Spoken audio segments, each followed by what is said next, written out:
will sort of take 5 minutes, I think, to sort of sketch the scene.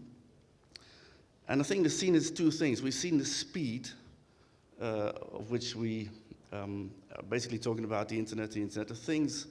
We know DARPA is about 50, 60 years old.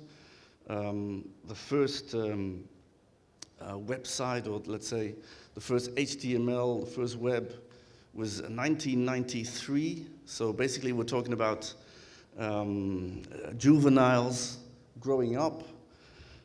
Internet of Things has been around for a long time, known as ambient intelligence, pervasive computing, ubiquitous computing for the technology people among us. But as a term, it's quite recent, coined by Kevin Ashton in 1999. So basically, we're talking about something like 20, 30, 40, 50 years old. And in terms of speed, we can only sort of refer to Genghis Khan taking the world with 10,000 warriors in the shortest amount of time, conquering the greatest amount of space. But in terms of scope, it's sort of even more strange.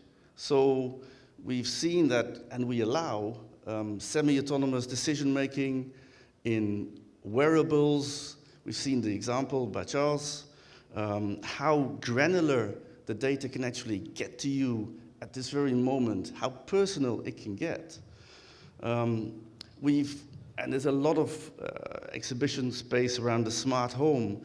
We have a lot of solution about security, about convenience, about people building relationships with objects.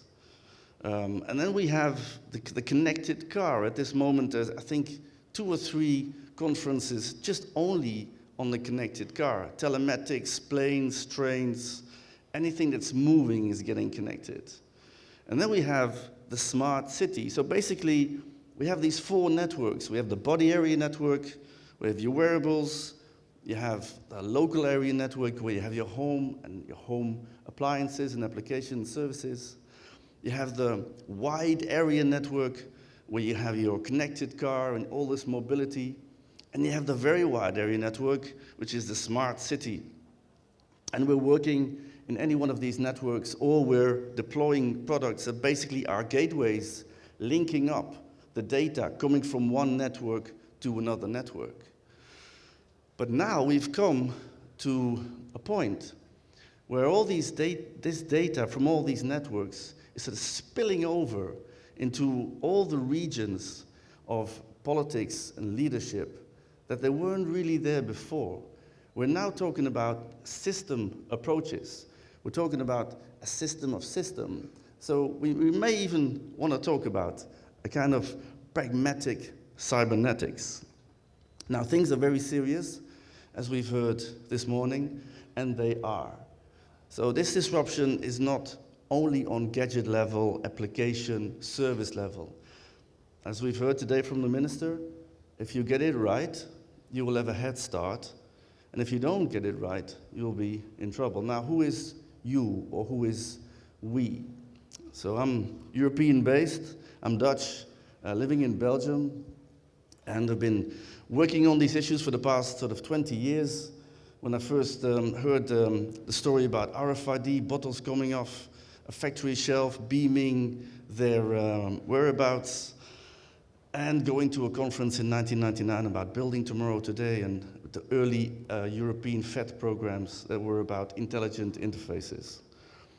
And so my first reaction, and I think this is also the reaction that a lot of people have and a lot of citizens have, is being a bit scared about all this connectivity. Growing up in a world where every item is digitally addressable, where every item is somehow related to another item, able to be put in context by somebody, also somebody that you may not have really a clue who that somebody is, because there's a lot of invisible relations going on. That needs education. Now, are we, citizens, educated into living in a world where there's a lot of invisible connectivity? No. And that is the main prerequisite for being a citizen in a hybrid reality of analog and digital communication. Now, after being scared, I thought we can have also a lot of agency. We've heard about low power networks. You can set up a low power network with €1,000. So I think in Amsterdam, there was a network set up for 9,000, 10,000 euros covering the whole of Amsterdam by a group of people, the Things network, that's now basically exploding all around the world. But this is basically something that you can set up if you're a hacker or an engineer or a coder. You can buy these base stations for extremely small amounts of money, and you run your own network. In Ghent, where I live, I think there's 6 networks of LoRa in my street, set up by Proximus, the university, some companies, and they're basically everywhere. So you can have agency. We have the cheapest ecology of hardware, software, database storage, analytics. It's a crime not to start up. I mean, there's no point not doing that, right? So it's the cheapest ecology ever of being part of this. So being part of this also takes some effort that you have to put up yourself. But if you want to be part of it, you can. Now, in 2009, I set up Council, and since then started also to working in a lot of European projects. At the moment, I'm working in a European project called Tag It Smart, which is about smart tags and dynamic tagging, and we're going to tag basically all the apples in the world somehow to talk about the glue of this Internet of Things. I'm also part of the IRC, which is the European Cluster for Research and Communication and Research on Internet of Things. And I'm chairing the committee on the hyper-connected society. Now, there's an initiative in Europe that will be coming up soon. It's called Next Generation Internet. And this is going to drive the bulk of the money that will go into Horizon 2020 and Internet of Things research in the coming decades. I'm part of it. I'm very much be part of it. And I'm also happy to say that we have partners from Mobile World Congress in our proposal on this. We'll come to that later. But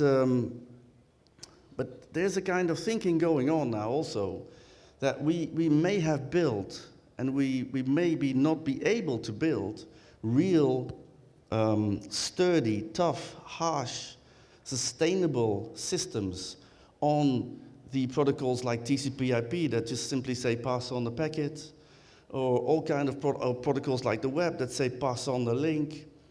So this is also, there's a lot of history in this space that brought us up onto certain protocols, into certain networks that we need to rethink from the start. I think this is also happening. There was a conference, I think a few months ago here in Singapore on fintech that drew about 10,000 people. I think it was one of the most well-visited conferences of the past years here in Singapore. So people are interested in Bitcoin, they're interested in blockchain, they're interested in smart contracts, they're interested in basically in also building the new protocols for this new world, this new brave new world, as the minister called it. So the questions are technologically, what type of protocols, what type of building blocks do we need to build a real system of systems? A real fully connected world, a fully connected society. This is not what we're going to talk about this morning in the debate. We're also not really going to discuss the engineering issues, although in a way I think we should. We know one of the successes of Singapore is a single layer government. The last Chinese government had 8 scientists and engineers out of 9 top politicians. In Europe, we have a political group, I would say, running at the moment. It's not really tuned to the reality of what's going on today. So we really have to educate our policymakers and politicians into what is going on. And that's also what I'm trying to do, and what I've been trying to do for the past 10 years, specifically in Holland. And the most interesting group of people I'm actually talking to in the Netherlands at this moment, and as we speak, there's a conference in Amsterdam on smart cities happening with my co-presenter, Manon den Dunnen of the Dutch Police Innovation is actually the police, is people that understand how serious the situation is. So serious that the very notion of a country where people are living, paying taxes, getting services, may be in danger. So, I'm extremely happy to have today these three speakers. We've heard the Minister speaking, so I'm going to invite Mr. Christopher Pook to come and talk about how the UK has been extremely early in looking at these issues. I remember I think about 10 years ago, I was talking to the Design Council in London, and we were discussing very early smart city sort of applications and cameras, and growth of cameras. And I was a bit surprised to learn that the Design Council was funded by the Department of Economy, so by Economic Affairs. Whereas in Holland, where I come from, this was still very much in the arts and culture, sort of budget and arts and culture sphere and scope. Of course, it's all very logical. But I think it goes to show that the UK has had a track record of looking at sort of the digital as a kind of, let's say, platform type of situation very early. So please, if you would like to, yes, maybe you would like to sit here, come up here, or seat. Yeah. So, can I have an applause for Christopher Pook, please? Thank you very much. Hello, good morning.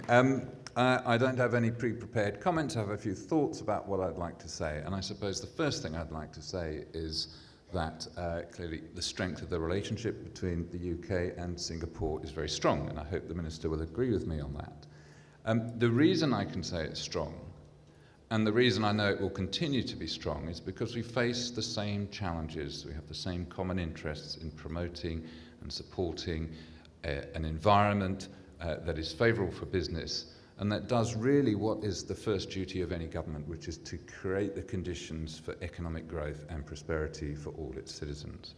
And I think this is where you very quickly get into the digital world, because that is emerging as the key platform for future growth, prosperity. It cuts across all our industries in many different ways. And of course, this presents quite a challenge for government. How does government respond to this? Can it keep up with the pace of change? Can it deal with the many regulatory issues, whether that's around standards, data protection, privacy issues, or whether that's around international trade?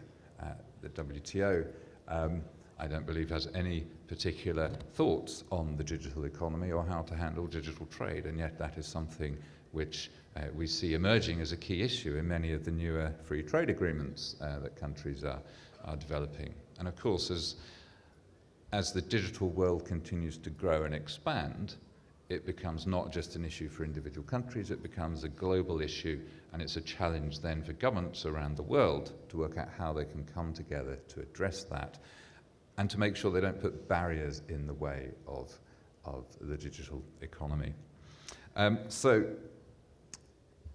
The UK recently published an industrial strategy. There are probably no surprises. In many ways, it's very similar to the work of the Committee for the Future Economy here in Singapore. It looks right across a whole range of issues. It looks at where are the challenges for government and how they could be addressed. And in both the UK and Singapore, one of the overriding themes is, no surprises, it's the digital economy, it's data, it's how do you build a smart city, a smart nation. What are the challenges you have around that? And in fact, the UK government followed up just a few weeks ago with publication of the UK Digital Strategy, which identifies many of those key themes. It covers infrastructure, it covers skills, major area. It covers the startup and growth of new companies in the tech sector. It looks at how all businesses can become digital and what can be done to help that, to improve productivity across the economy as a whole. Of course, it also looks at safety and security, which is a major issue when it comes to the trust that people have in the provision of digital services. And it looks at how government can provide more digital services to citizens, again, with safety and security being a key factor there. And finally, the underpinning data, R&D, the analytics, and as Charles said, how can you turn all that vast amount of information into intelligence which can help drive decision-making, whether that's in the commercial world or the public world. So then, I think the key question, and something we might get on to discuss, is what is the role of government in supporting all of this? And I would say the first thing government should do is not get in the way. It should not put up new barriers. It needs to ensure that it works with industry, works with people in order to create the right conditions for businesses to grow and thrive. It should embrace new technology. It shouldn't resist it. It shouldn't push it away. It should look at how that technology can deliver benefits to society and the economy, to businesses and to citizens and consumers. And I would add a key factor is how can it work to create an environment which incentivizes investment in infrastructure to deliver that. In my previous role, I was responsible for digital communications infrastructure, telecoms and spectrum policy in the UK. 2 other people resigned and I ended up holding the baby, so I very quickly got up to speed with a whole range of issues there. But one of the fundamental issues was, let's take infrastructure, it was how do you ensure that you get the right infrastructure in the right place? What are the drivers and incentives to provide that? There's a lot of talk about 4G rollout in the UK at the time. How could we ensure that there was at least 95% geographical coverage of the UK? People in the other 5%, it's tough, but 95% would be good. How do you incentivize, how do you encourage the mobile phone operators to build out the networks to deliver that coverage? And you see the same sort of challenges around IoT, around narrowband broadband, and around the use of low-value spectrum, is to get that network in place to deliver that. And I think there are 2 factors here. One is consumer demand. How can that drive investment in the sector? It's very difficult if you're an infrastructure provider to capture all of the value, the benefits from all of the over-the-top services, and that's a major issue. The return on infrastructure investment in mobile communications is way lower than it is in, say, a regulated utility. So there's a problem. But yet you have consumers who are demanding access to these services. And I think there is an opportunity there for the state to come in then, and where the market isn't delivering services, it isn't delivering the infrastructure, the state then has a reason to provide the support that's needed in order to provide that infrastructure. I think the second key area, just briefly to mention, that the state should get involved in, of course, is around competition and regulation. We've seen in the UK how competition between the mobile phone operators has really driven down prices and encouraged delivery of new and innovative services. I think being able to provide citizens and consumers with the right transparency so they can make informed choices about the services they get is a key part of that. And of course, one of the things that's happened in the UK is to be able to give, or to try to give, consumers the tools to enable them to, for example, check out what coverage there is in their local area, what speeds they will get, before they make a choice about the services and the products they're going to buy. There's no point buying a Wi-Fi enabled kettle if you don't have broadband to your home, if you can't access the network and you don't have the right infrastructure to do it. So I think there were a few thoughts there about sorts of things we might discuss. Very much looking forward to hearing other panellists speak, but thank you very much.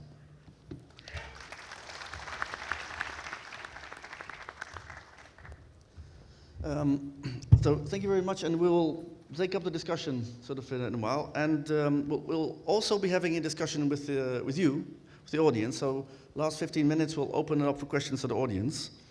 So can you submit your questions to Pigeonhole Live at www.pigeonhole.at with the passcode IoT Asia.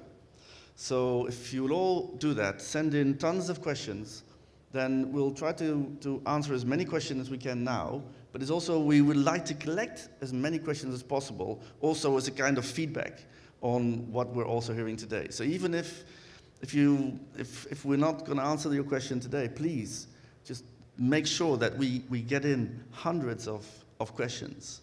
Is it okay? Can we get a lot of questions? Thank you. We will now hear from our Spanish Catalan delegation. So it's Jordi, Puigneró y Ferrer, and we have some slides. Can some slides come up? That would be fantastic. For Mr. Jordi. Great. Slides are up. The clicker is here. And just a brief anecdote. I was at Mobile World Congress just a few weeks ago. I mean, very, very recently. And, probably, as you're all aware, it was like 100,000 people in Barcelona. And it's the only place in the world where if you go for coffee in the morning, and I went for coffee and a croissant, and there were people discussing Internet of Things in the bars in the morning. So you normally don't really hear that. So please, a big welcome to Mr. Jordi Puigneró.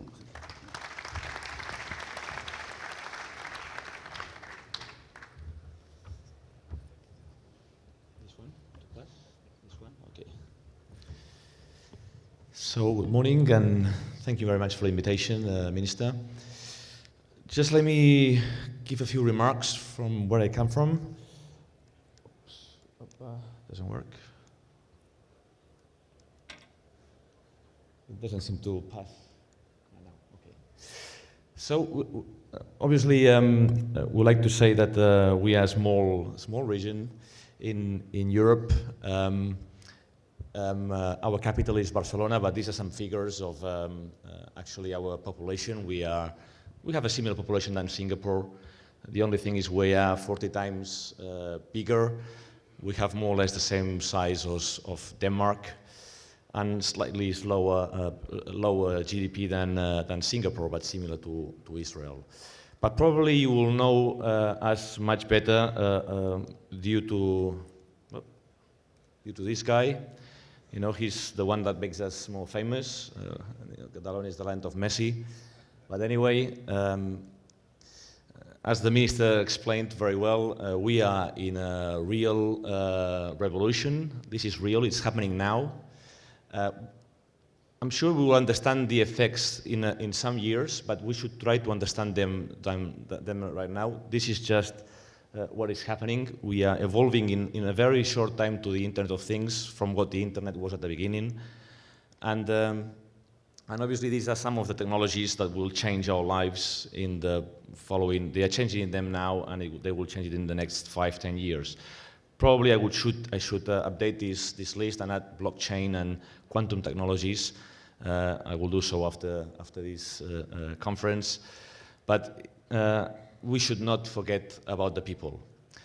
I think the Minister talked about how important will be to catch up and to make our people, our citizens, to be involved in this revolution. Otherwise, if we don't do so, we will fail. And the problems that we could have would be enormous if we are not engaging our citizens to contribute in this digital revolution.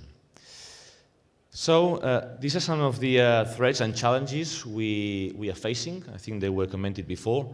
Obviously, we would see some loss of jobs in the traditional industries, but we should make our efforts to recover some of these jobs in this digital era. So I think that's one of the big issues that we will face in the following 5-10 years, and that politicians should not forget that this is a big and important issue to treat if we want to succeed with this challenge. Another of the challenges we have is the shortage of skills and professionals in this digital revolution. Actually, this is just an information from the UK Academy of Engineering, just projecting that before 2020 they will need 1 million engineers. So I think that this is a problem we all have, and obviously we have to handle if we want to succeed in this digital economy. But anyway, so what are we doing? What are we doing from Catalonia to approach the digital revolution? Actually, we approved in 2014 a nationwide strategy. We called it Smart Catalonia. We presented this strategy in Brussels, and actually Marco Marcula, which is the president of the Committee of the Regions, of the European regions, He attended and presented our strategy, and he actually said we were the first territory to have an integrated strategy in terms of smart nations, smart regions. So we are proud of that. Actually, I've just noticed that we approved it 1 month before Singapore approved the Smart Nation strategy. So we are there. And one of the things that actually we bear in mind from the beginning was the governance of this strategy. So we thought that it was very important that that was a mission of the president. And so my secretary hangs directly from the Prime Minister's office. So that makes things much easier to try to coordinate the government in such an important mission, an important issue. Basically, Smart Catalonia has 3 lines of action. Obviously, one is connectivity. We must provide the best connectivity to our citizens in all senses, with broadband networks and mobile coverage. Without connectivity, there is no digital society, there's no digital economy. Obviously, the second issue is digitalization of all areas of our society. And most important, and it has been referred before as well, is how we're going to make this new world secure. Cybersecurity is currently one of the important issues in the agenda, because if we don't make the digital society and the digital economy secure, our citizens and our companies, they won't trust it. If they don't trust it, they won't use it. If they don't use it, we won't be competitive in this digital revolution. So this is an essential and crucial issue in which we are also handling from the top politician decisions right now. And finally, very important, research and innovation in high-tech and advanced digital technologies. If we want to project what the market will be in 5-10 years, we need to start now doing research and on those areas, so that we take advantage on these issues. Basically, this is an integral, this is the strategy. It's an integral strategy for the whole areas of Catalonia. As you can see, we have the citizen in the middle.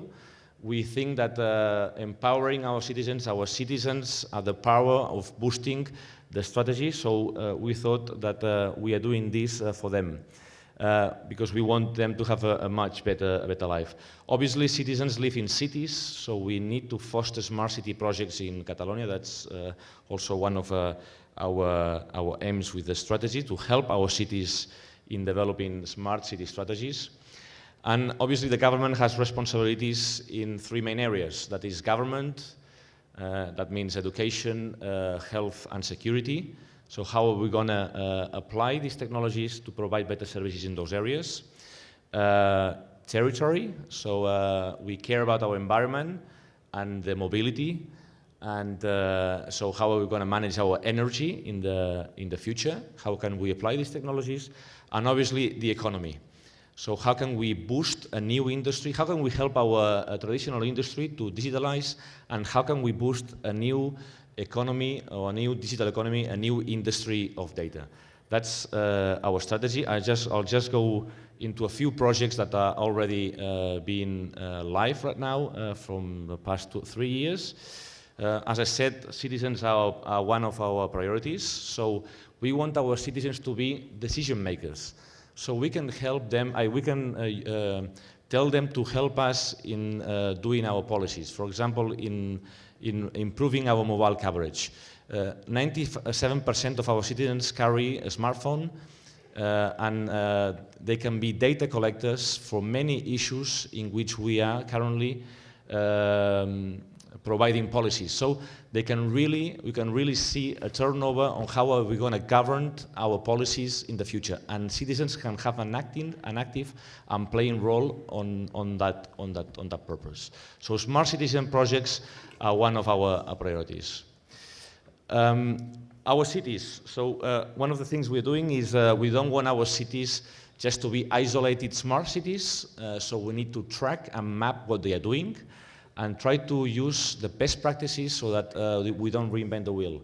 So we've created a network of smart and urban labs, so to catch up with the best practices and to provide collaboration between cities, and we think that this is an essential issue as well.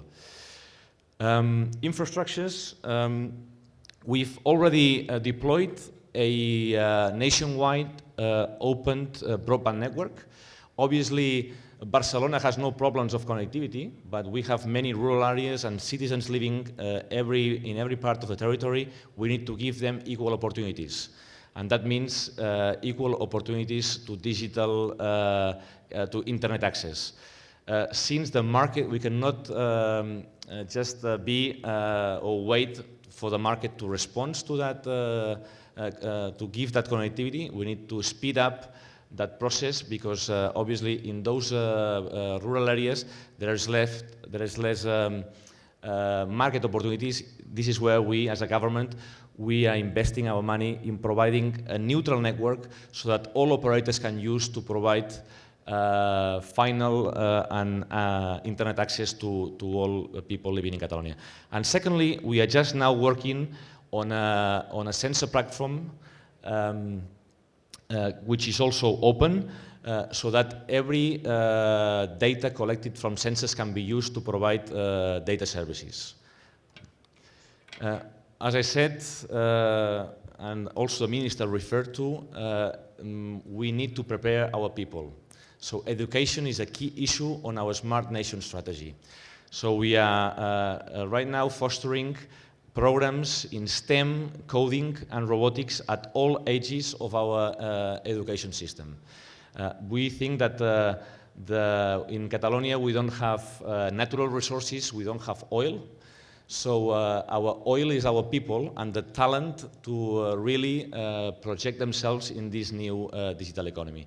If we don't provide them with the right skills, we will fail in order to become really a competitive nation in this digital era. So this is one of the most important programs we have right now been executing in the Catalan government.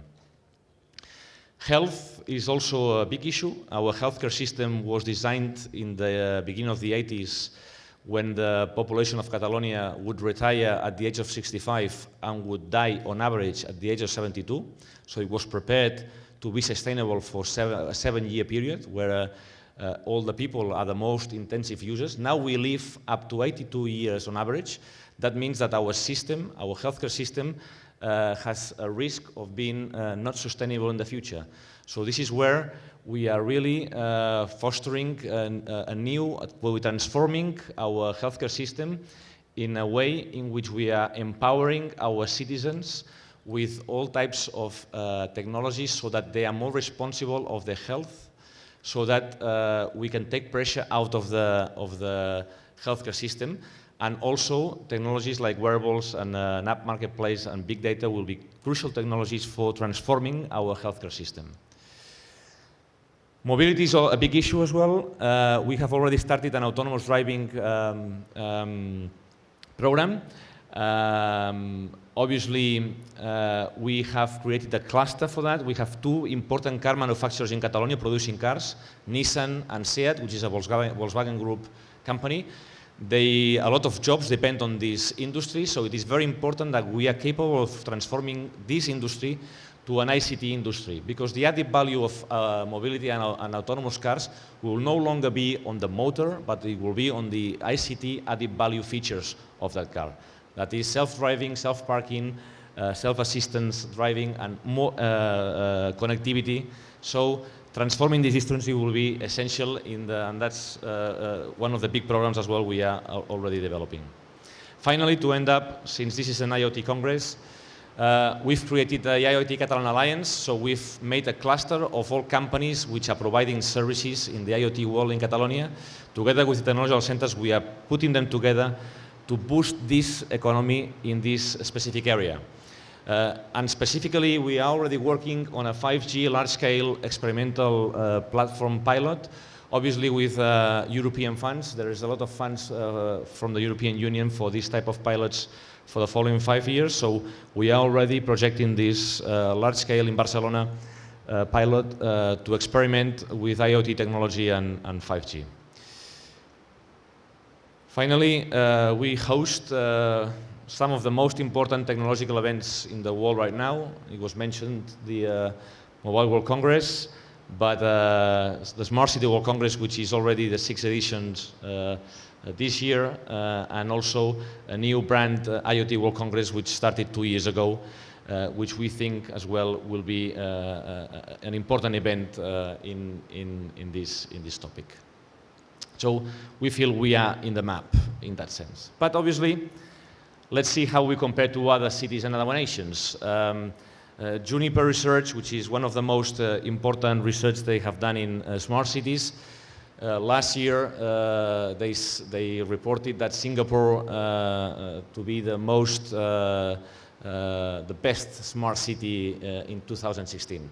Well, I have to say we are second. So I hope if I come next year, we will be able to turn that, but I see that also London is in the 3rd position.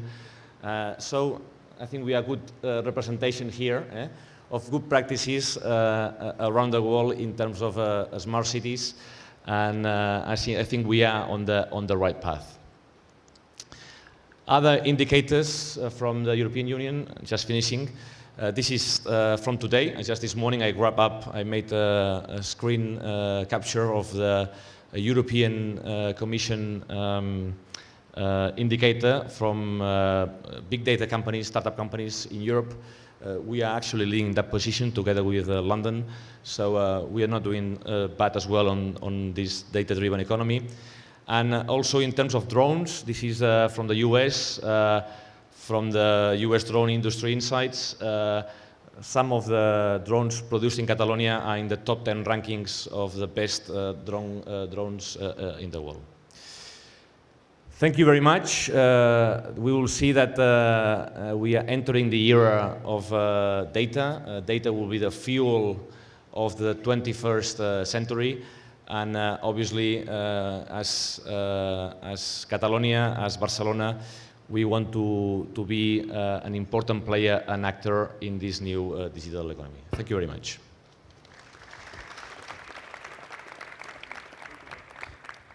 So thank you very much. We have about 10 minutes left, so I would like to ask you to keep coming, the questions coming. It's really amazing what we have here, what I see up stage, so please keep them coming, because it's very important feedback, I would think, also for the minister for the new program that's coming up. But I have one quick question for Mr. Christopher Pook. So it's a bit sensitive, maybe political, but in terms of like Brexit and things, do you think the UK could leapfrog into a new kind of digital reality, sort of having to rethink a lot of things now at this very moment, basically from the start? It's just a quick sort of question. Well, I probably have to say yes, but our International Trade Secretary, Dr. Liam Fox, was here just last month, and he was certainly very bullish, very proactive in terms of what he wants to do globally, the opportunities that the UK faces. And I think when you look at the existing trade environment, the general agreement on tariffs and trades and the work at the WTO, the last round that was negotiated at the WTO was in 1995. So there's quite a lot of catching up to do. You see some of the more recent free trade agreements, TPP, for example, does in fact start to look at and start to think about how we can better support trade in services. And data and the digital economy is a huge issue. So we really need to focus on how not to put barriers in place to trade between countries while protecting, of course, the interests of citizens and consumers. So basically at a time like this, sort of what we've heard about today is about leadership, is also about finding this taking risk on these early indicators, like we've seen in Catalonia that happened. Early indicators, take some risk, act, and then build the ecosystem that is now bringing all these people into Catalonia, Barcelona. But it's also about, let's say, the best balance between centralization and decentralization. You have, because I just also went through the Digital Gov documents, and last year there were in London 22,000 meetups. Now meetups are organized by people themselves. This is like crowdsourced, citizen-led type of activities. I run a meetup locally in Ghent. There's 600 people. I don't know where they come from, Internet of Things, but they're there. They're not coming every month, of course. There are 4 or 5 people or 10, but they're there. But 22,000 meetups, which makes you the top of meetups sort of in London, sort of that. Now, so I've not come across that metric before, but with Silicon Roundabout and Yeah. fintech and so on in London, huge area. There are more fintech people employed in London than in New York, and in fact there are more than in Singapore, Hong Kong and Australia combined. So, Minister, do you want to? You've seen the questions that are coming up. Do you want to pick a few to answer? And Well, I suppose the top question on Pigeonhole was, how are the various governments across the world collaborating to protect citizen data and privacy across borders in the new IoT world? exactly. I think Can we have it up the screen? That's Yes, emerged at the top with 29 votes for that question. So maybe we should deal with that first. The first point I would make is that all national governments need to decide on a set of policies and legislation to follow from those policies to protect privacy, security, and also to do so in a way which allows data to be used, and especially metadata, to be used in order to generate value for new services. Now, it's very easy for me to say that as an aspirational statement, but the real challenge is actually getting down to brass tacks. Now, in the case of Singapore, for example, we've got the PDPA, the Personal Data Protection Act. And this is a piece of legislation that sets out the rules and the obligations for the collection, for the storage, analysis, and disclosure of personal data. We've got to get the balance right, but again here it imposes an obligation on all service providers who collect personal data, that they've got to secure that data, they've got to use it in ways which are legitimate, and they've got to make sure they don't become susceptible to hacking attacks and release in huge data leaks which compromise security and privacy of citizens. So that's first thing on the legislative front. The other aspects related to this is a matter of approach. And so for instance, you need to make sure that consent is obtained and that there's informed consent and not a blunderbuss approach to it. Secondly, you need to make sure that there's transparency so that people know who has what data pools and what they're using it for, and to be able to check what my data has been used for. So that level of transparency is needed. Similarly, we also need to derive a set of standards for the anonymization of data. And I'll give you an example. For transport, for public transport, it is useful for us to know the start point and end point of every trip that's made on a bus or on a train. But at the same time, there's no reason for me to know exactly who that passenger is, because you don't want people to be able to hound other people and to breach their privacy. So again, getting the standards so that the metadata from those traveling patterns would be made available to the planners and to other private companies providing services related to transport would be made available and yet not disclose the identity of the individuals. So that's another example where policies need to evolve to meet these needs.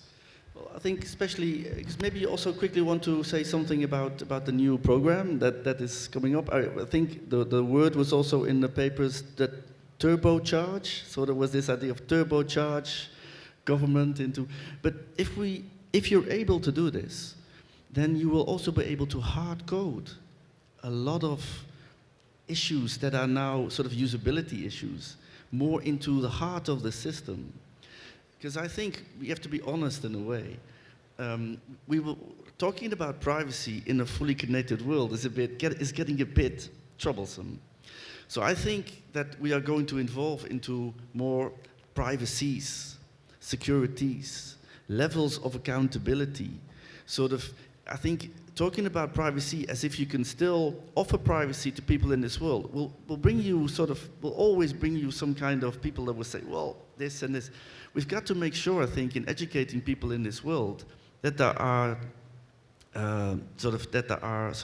drawbacks and advantages and opportunities, but the opportunities are far greater, I would say, than the potential drawback and convenience. And then I think we also should look a little bit at the 10-year-olds now, the 12-year-olds, the 13-year-olds, the 15-year-olds growing up in this full connectivity. And I think, because if you would look here at stage, you see 4 guys also, and you will see, I'm 52, I'm already like old school. I was trying to put this thing on, sort of just to read but the 15-year-olds, they have very different ideas, I think, also about privacies and about things and connectivity. So I think if you have the opportunity to have this more system view, is it not more possible to code more of the things into the system? I think you're illustrating a fundamental challenge. And the truth is, actually, most people have not thought enough about this issue of privacy and the trade-offs that we make when we sign on to a whole range of digital services. And you're absolutely right. This danger, in fact, is even greater for children and younger people who aren't yet aware of the dangers that they are exposed to, or even the compromises to their future careers and jobs from the raw downloads of their lives, which people put on social media, for example. So I think you have to start with education. Then there needs to be a proper discourse, a proper public discourse, to decide where those trade-offs, where appropriate precautions need to be taken, and what restraints need to be applied to the private sector and to companies entering this space. And quite frankly, I think not enough of that discourse has occurred. And too many things are assumed, are taken for granted, and you will see more and more problems emerge. So this is an example where, again, governments all over the world have both a national responsibility and also to share best practices and to share problems openly and to look for new ideas. There's not going to be an easy solution to this. Thank you very much. A quick question for your deep view. So, Smart Catalonia finds it very easy to talk to smart nation Singapore. Do you have friends in Europe? Can you? Are you talking to regions in Europe? There are some very good best practices in Europe as well. We could see, for example, the case of Estonia, which is doing pretty well and for many years in terms of being a digital country. I've been there twice in the last 4 years, so we've, it's a good image for us as well to project our Smart Catalonia strategy. But then you have as well, UK I think is doing also a good job. Holland, Amsterdam, it's one of the also smartest cities in Europe. So we have some best practices already in Europe taken in place, but obviously I think we have still a long way to go. And that requires a lot of political leadership. And maybe that's one of the things the European Union should put on the top of the agenda more than it's doing now. Now the Vice President of the European Union, Mr. Andrus Ansip, he was a former President of Estonia, is handling this issue from the Vice Presidency, and I think he's going to do a good job in this sense. Thank you. Yes, I think you're also referring to the Estonian e-card, and Estonia is a great example of a country that was actually like in rupture. So there was it was in between things, and then they were fortunate enough to have very, very internet-savvy people and this is now, I think, resulted in basically having Estonia running the card like a service. So you can actually be part of the Estonian e-card without being Estonian. And I think this is driving the regions. So I would like to conclude, but maybe the Minister, you would like to pick one more question? Yeah, I thought there's an interesting question here on will countries likely have to put in place universal basic income for citizens displaced by robots and artificial intelligence? That's a tough question. My answer is no. I don't believe in universal basic income. As a response to the digital revolution, I don't believe that's a solution. I would also say I disagree with an interesting proposal that Bill Gates put up, which was to put a tax on robots in order to support social security programs. The reason why I take this approach is because I believe, in fact, what we need is universal basic digital literacy rather than universal basic income. But with universal basic digital literacy, you actually reskill, retool, and equip your citizens with the necessary wherewithal to deal with the opportunities that this revolution provides.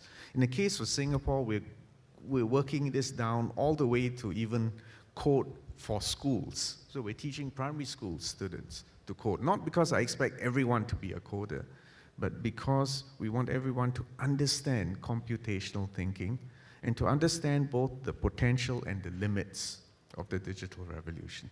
Similarly, you've already heard my announcement on 10,000 civil servants to have opportunities to get training in data science. You know that we've also put money in every citizen's account so they can sign up for courses, whatever course that they want, so long as it is relevant for their next job.